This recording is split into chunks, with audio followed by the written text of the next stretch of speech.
Welcome back this edition of the 933 KFM Hot Seat. The show is brought to you by Nile Gold. The coffee and tea we drink is supplied by Ban Cafe. And in the hot seat, Orach Godfrey Otobi, National Coordinator of the Civil Society Organization for Peace in Northern Uganda, and Lazarus Okiira, Laz, National Coordinator for National Platform for Peace Building and Conflict Prevention, based in the office of the Prime Minister. We're discussing the place of the youth in peace building and democracy in light of the Ugandan contest, and as we move forward towards the International Day for Peace, which will be on the 21st of September. Make your voice heard. Peace and democracy, make your voice heard. Very interesting theme, particularly for a country like Uganda. And we're discussing what government has done for Uganda's young people. Yes, there was some money put in the budget, 45 billion shillings announced by the minister, Lazarus Okiira. Eh? Yeah. Yes, Lazarus Okiira. Thank you for the correction. Put some money. There was a fight before the president went for the National Youth Day celebrations in West Nile the other day over where the money had been put and how the young people could access it. But I'm told that is being resolved at the moment because more banks have been looped in. DFC was then the sole bank that was handling the money. Some of those have been resolved, but there is a whole question of youth in the northern part of the country. I know that in the budget there was money put for skills building with the Nakawa Institute. There was some money put under KCCA also for focus on young people in the country, and you see some effort that is being made somewhere, but this effort looks for me, Godfrey, you work in the civil society. Yes. Too little, too late. And I'm not a cynic because I've been accused of seeing nothing good coming out of government. But if you have a majority of your population, people coming through programs that are politically presented as revolutionary programs, get young people through the primary school where they get little or no education at all. You churn them through secondary school, and these are the areas that are taking the bulk of this government's money, and they come out somewhat half-baked. They go through universities, they're mushrooming all over the place, and other tertiary institutions. We are not discussing the fallout rate. Very high. It dropped to 68% in the latest survey. It used to be at 75. That out of 1 million children you put in primary 1, only 250 get out at P7. 750,000 drop out along the way. The dropout rates at higher levels in secondary education and those who fail to move on beyond secondary education are immense numbers. But this is the country you have. They're flooding the city. They're riding borders. It's not bad to ride a border, but a border economy can be bad for the country. They are hawking on the streets, and we're saying we have this problem. Is there serious thinking about this country's young people? Is someone thinking about them seriously? Can I say something about that? One thing I want to say is when we look at from the historical perspective of this country, I want to imagine. I don't work in government. For me, civil society, I present I would say fairly neutral view of what the situation looks like. But being a Ugandan and having lived here and seen for the last 30 years how things move here, I want to imagine that the preoccupation of the country because of the historical context was probably focused elsewhere, and that I want to put that kind of imagination, and my colleague would actually maybe like later on come in because of the challenges that the country had, maybe from post-colonial period, but let me say in the 80s, there was more focus probably on the bigger microeconomics development without specifically focusing on certain demographic groups. But then I want to agree that I think the government took so long. The technocrats should have actually, because I think we have technocrats in all these ministries, Ministry of Finance, Ministry of Gender Social Development, who could have potentially done more to have realized our demographic structure, that we actually have more young people than the services that are available. So right now, I think what we need is concretely, what is it that we want to do? It is late. I know it is late because if I'm to bring the context from northern Uganda, that is very pathetic because we have 50% of the population who are economically unproductive, and then the majority, the biggest population of 42% of the population are actually under 18 years, and then let's look at the opportunities available for livelihood opportunities. For example, when you compare northern Uganda, like say a town like Gulu, and say a town like Kampala or any other town, you look at the opportunities that are available for youth to engage.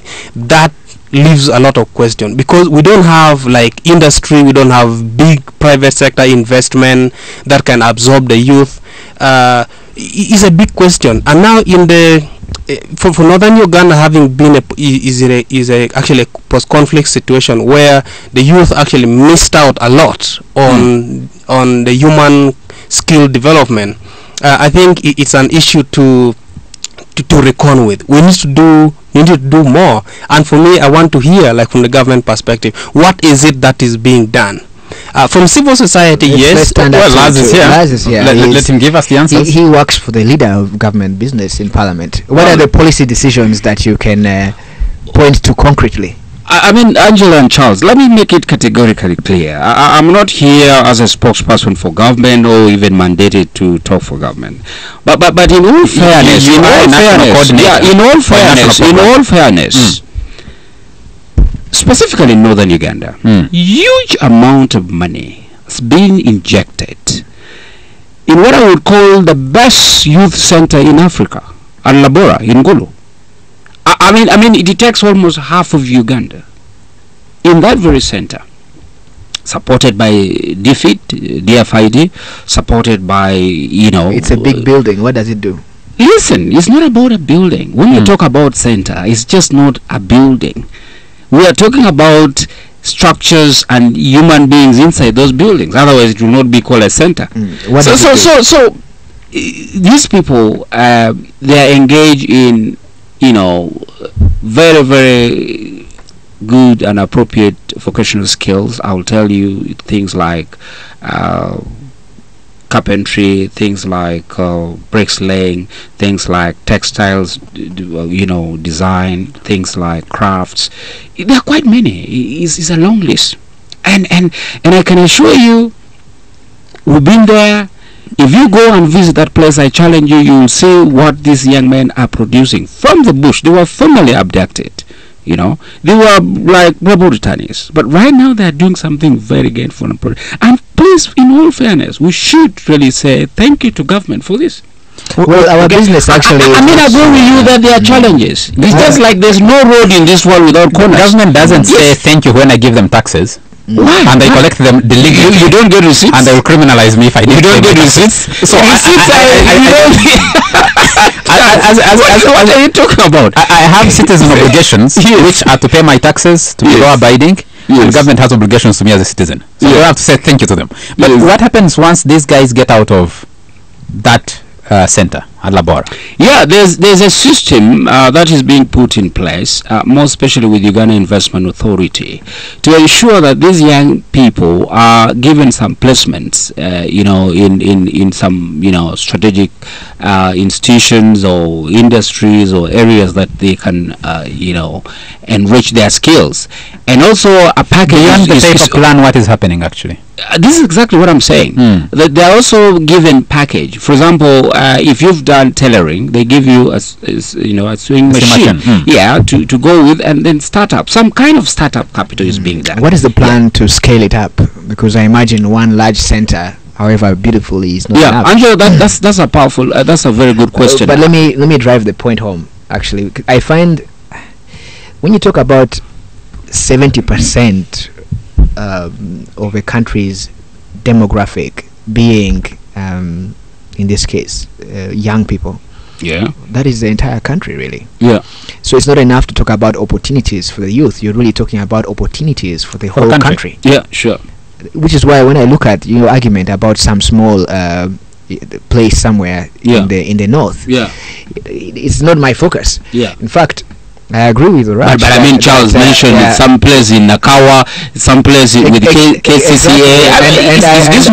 Nakawa is not in North. And I want to make a different argument. I want to say that because it's 70% of the country, and that's the majority of the country, then let's look at the entire infrastructure of the country. One of the, of course, the government spends a lot more money on education and health, which are important investments in young people, given that formula. And most times, of course, we criticize the quality of that spending, but let's consider that's something to credit the system for. Thank you. But our infrastructure is playing huge catch up. If you don't plan your cities and your towns, and you have got the kinds of pressures we're seeing with slums growing everywhere, springing everywhere. Take Kampala, for instance. We have only 8% of the city connected to a sewer line. So we're not talking about just, every resident, forget about young people. Every resident is suffering. Up here in Naguru, I was running through that place the other day. Because of the rains, those pit latrines are being busted. Right above Naguru is a very interesting place because on the hill, you've got fancy residents. Down here, so the children up there are well taken care of. The children down here are having to contend with the potential for cholera. So when we're talking about young people and planning for young people, Charles, I think we should look at the way the country itself is planning. And I want to put it to you that institutionally, both in our institutional infrastructure and in our planning infrastructure, we are playing huge catch up, and that this problem cannot simply be resolved by pointing out token investments made like this, like youth center, without telling us that the government has a plan to scale it up to a point where comprehensive something that let's take the break and come back to this discussion. It's live, it's hot, provocative,